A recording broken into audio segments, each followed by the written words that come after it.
I can't get it off. So me and Ben have just got in from filming, and this is the result. Check the Snotsicles on this. Oh my God, that's absolutely horrible. Oh, it's cold. So we've been out here for like, I don't know, an hour and a half, and this is the result, and it gives you an idea of why it's so difficult to operate here. All the planes are grounded. They're saying we won't fly anywhere for at least 3 days. Oh, gotta get in. So that was about 5 weeks into my trip to West Antarctica. It's one of the most isolated and stormy places on Earth, and there's nothing but ice for 1,000 miles all around. The scientists here at this camp on the Antarctic ice sheet are doing a massively important job. They're trying to find out how climate change is driving up sea levels. But what does it take to actually do science in somewhere as extreme as this? So it's taken loads of preparation just to get the scientists out here. There were 2 ice-strengthened British ships that brought hundreds of tons of fuel and cargo to a remote ice shelf. Then this team of specialist snow vehicles dragged it overland. Really tough terrain, horrible weather, and all at just 10 miles an hour.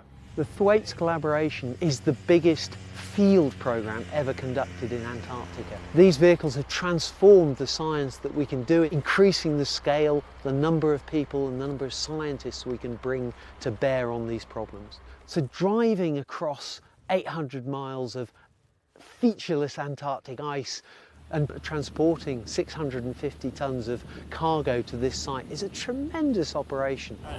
The US, they provided the planes, flying the scientists and their equipment, ferrying everything down to the camps at the front.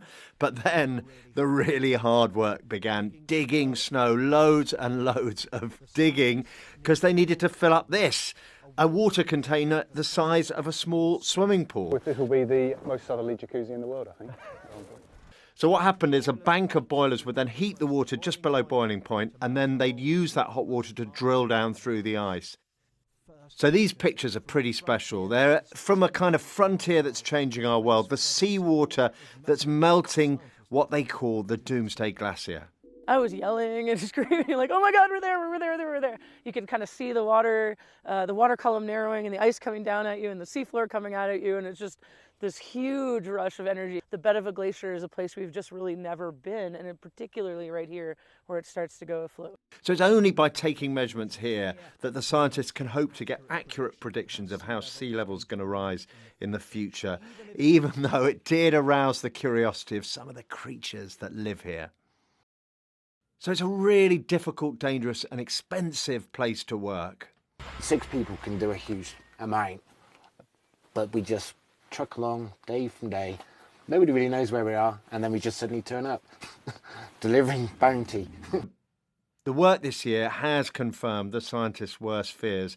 Warm seawater is melting the ice of West Antarctica, and it's doing so increasingly rapidly, raising sea levels worldwide. So what do we do? Well, we've got to think about reducing greenhouse gas emissions, but also we've got to think about preparing for the rising oceans we are going to face in the decades to come.